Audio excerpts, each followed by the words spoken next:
What's ahead for interest rates now that the Reserve Bank has kept rates on hold again, a new president in the United States, and the recent Reserve Bank statement has suggested that we won't be getting the rate drop as soon as some expect? That's what we're going to discuss in this week's Property Insider Chat with Dr. Andrew Wilson, together with the latest home loan approvals. Give us an indication of where our housing markets are going and the auction results. If you're interested in keeping up to date with our housing markets, please subscribe to this YouTube channel and click the little bell icon so we can keep you updated each time a new show comes out.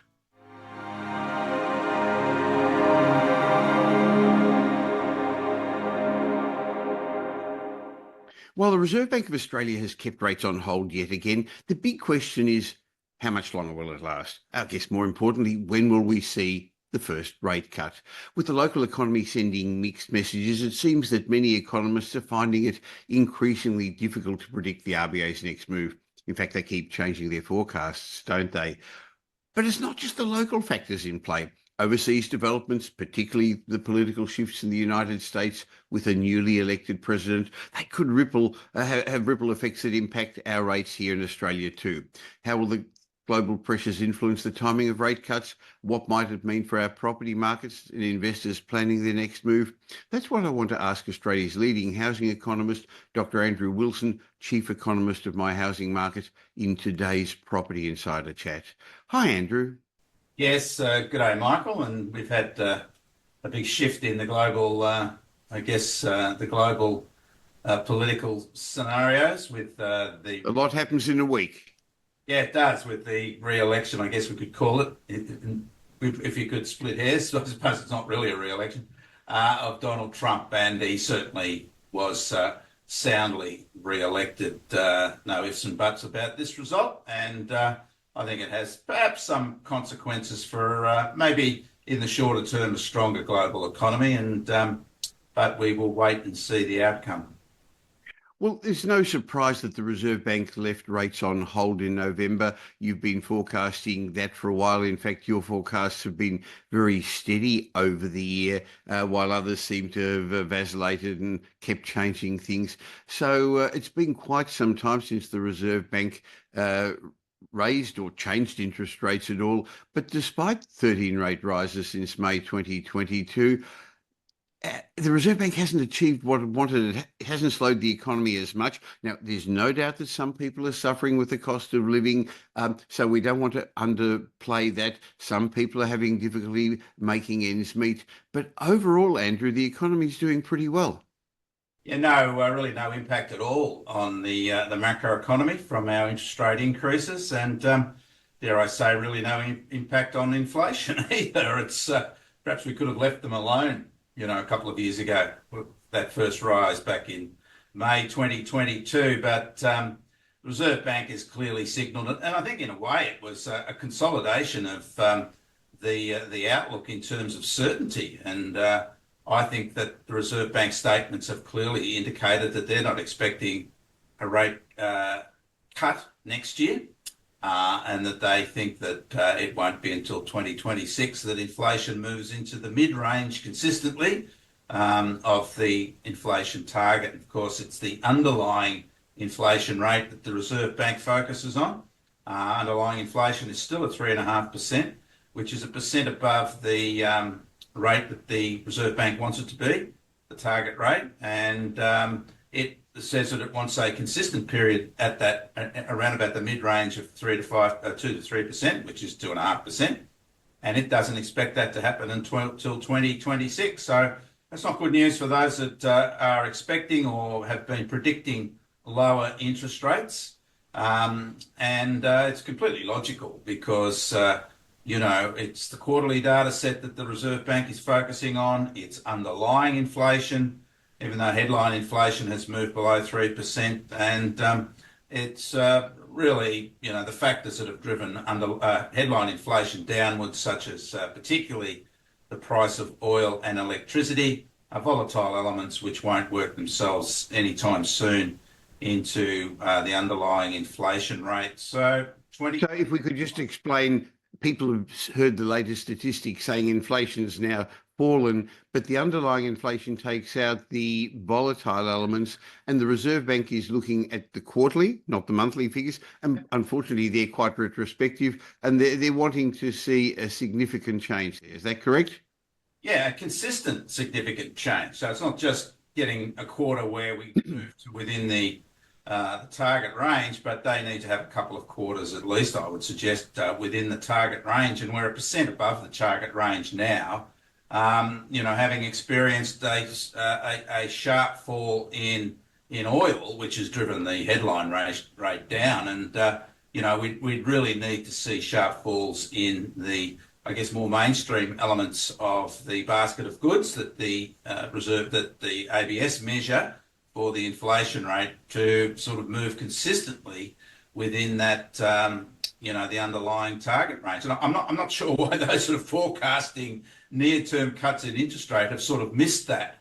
But it is a delicious headline, of course, interest rates to fall. It gets you plenty of attention. So why not run with that? And you can always change your forecasts. I mean, are there anyone better than the banks at changes in forecasts? It changes with the wind from their perspective. But I did notice that the banks have actually cut their deposit rates, their one-year deposit rates, which is a signal that they're concerned perhaps that interest rates will fall, so they don't want to get caught at the margin with having a higher interest rate than the official rate. So they've sort of got in early. So if we don't get a cut as they're predicting over the next 12 months, will they increase their deposit rates to make up for that? But it's a bit of a mess, I think, to some degree, what the banks are doing. Well, after the last Reserve Bank meeting, all the four big banks in Australia are now suggesting interest rates are going to start falling in February, and some are suggesting 3, others 4, and one 5 interest rate cuts over time. But what I'm hearing from you is February is much too early for interest rates to start falling. These are ridiculous estimations, ridiculous forecasts, Michael. We've seen these sort of forecasts before from banks. And we're not going to get the next inflation data out, the quarterly inflation data out, until just before the February meeting. That will be the December quarter data. We're at 3.5%, Michael. So even if we got a catastrophic collapse down to 2.5%, it wouldn't match what the Reserve Bank is telling us, and that's a consistent period at 2.5%. So we'd have to have at least the March quarter data also coming in at 2.5% to meet the clear conditions of the Reserve Bank, which is a consistent period of 2.5%, before they would consider cutting interest rates. And I think it's cloud cuckoo land to expect a full 1% fall in underlying inflation over the next quarter. That would represent a catastrophic collapse in the price, particularly of goods and services. Well, to have such a fall, we'd probably need to fall into a form of recession, and unemployment would have to go up and people would have to stop spending. I can't see that happening at this time of the year before Christmas, can you? No way, Michael. And of course, we've still got a booming economy. It's, the figures don't lie. I mean, we have just over a 4% unemployment rate, record participation rate. We've created hundreds of thousands of jobs over the past year. We're still creating tens of thousands of jobs every month. And the number of unemployed is also falling. So this is a very strong economy. What would make it collapse? Well, who can tell? We need some sort of a global catastrophe, I would suggest, for that to occur. But as I say, I think what we're saying is clearly logical. There's nothing, this isn't an opinion. It's just based on what the RBA have been telling us consistently, to their credit. And it gives us clear guidelines to what the outlook is. And at the end of the day, it's the RBA that will set the rates, not the banks, thankfully. But I'm not sure, how they're missing, why they're missing these sort of fundamental pronouncements by the Reserve Bank, which are quite clear. And I'd suggest perhaps the banks have a bit of a read of the statements coming out of the RBA. Maybe they're not bothering to read them. I'm not sure what's going on here. Yeah, no one really knows what's going to happen in the United States with President-elect Donald Trump. But a lot of suggestion is his policies are going to be inflationary in the United States and therefore affect other parts of the world, Andrew.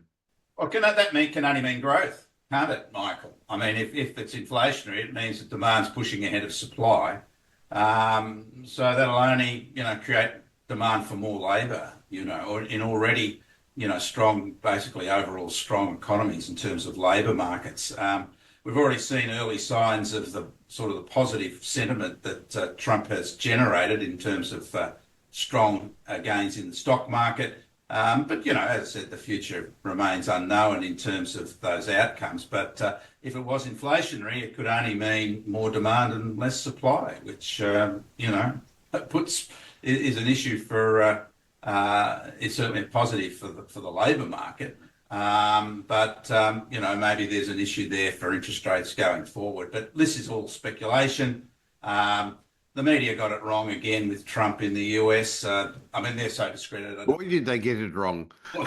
Again, and they're ducking for cover now. But there are too many vested interests in the media in America, and they don't care it looks like they don't care how they present their vested interests. I'm not sure. We haven't heard much from the pollsters, who were so wrong it was embarrassing, and they were all the polls were consistent to show it was going to be a tight election. Nobody knew who was going to win. It was line ball. It wouldn't be decided for weeks. All these types of pronouncements, and yet Trump won by nearly 100 delegates in the which is 300 plus to Kamala Harris's 200 plus, and that was a resounding defeat by any measure. He also won the popular vote, which is very difficult when you have big states, or the biggest states such as New York and California, clearly, voting strongly for Democrats as they usually do. So, again, I guess it's a theme we continue, and unfortunately, it seems to be down and down and down in terms of the credibility of the media, and just another example of this. So, as I said, despite all the doom and gloom and the predictions of negativity in terms of the prospects for Trump's presidency,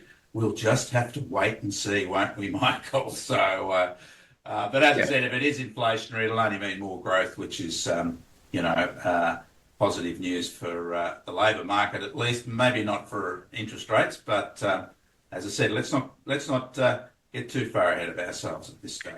Well, the other thing that we keep regularly keeping an eye on in these weekly Property Insider chats are home loans, because they're a leading indicator. People go to the bank, get their pre-approvals, get loans, and that tells us it's one of the factors that tells us what's ahead for our housing markets. What are the latest home loan statistics shown, Andrew? Well, this is the monthly data for September, Michael. As we mentioned last month, the ABS has decided to stop running the monthly data set, which is a bit of a shame.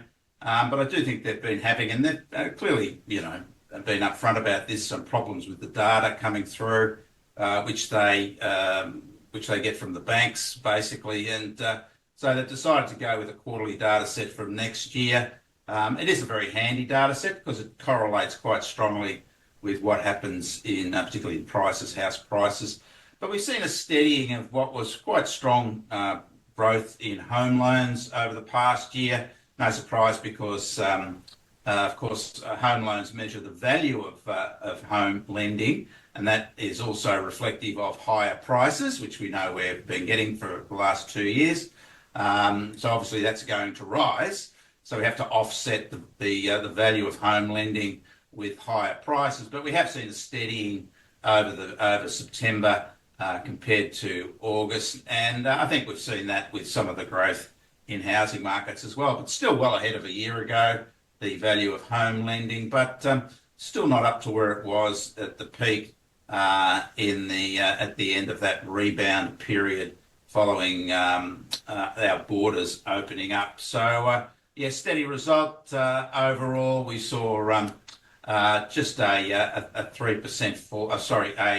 A marginal fall in total lending. When we look at the breakdowns, it was again pretty even across all the buyer types. Owner occupiers were up marginally by 0.42%. Investors were down marginally by 1.01%. First home buyers down by 3.3%. But when we look in terms of buyer types of the year to date, versus the same period last year, and also the full year results, we can see how investors have been very, very strong in terms of home lending. Investors are up 30.1% this year to date compared to the same period last year, and over the full year up by 26.3%. So it's been a big market for lending for investors, Michael. No surprise there that higher prices, higher rents, and consolidating yields have attracted investors into the marketplace over the past year, and that's clearly reflected in the data. And when we break down the data into the performance of the various states, no surprise that the states that are leading, with the capital cities are leading in terms of prices growth, have had the most lending: Queensland, South Australia and Western Australia over this year to date, following compared to the same period last year. Western Australia home lending up 38% this year so far. Wow. Last year, Queensland up 33.6%, South Australia up 27.5%, New South Wales up 16%, and Victoria, the underperformer, they're up by 5.9%. So, as we mentioned, there's an inflation effect there that's occurring, but it generally coincides quite clearly with what we're seeing with house price growth or home price growth in those capital cities of those states, Michael. So, as I said, it's a good correlating measure, the home loan data, compared to the other measures of housing market performance, such as prices. And when we break it down into owner-occupiers versus investors in each of the states, we can see that same pattern, that investors have really surged in the big three markets. We've seen the strongest price growth in capital cities, which of course Adelaide, Perth and Brisbane. South Australia has home lending for investors up 57.4% so far this year. That's a big rise.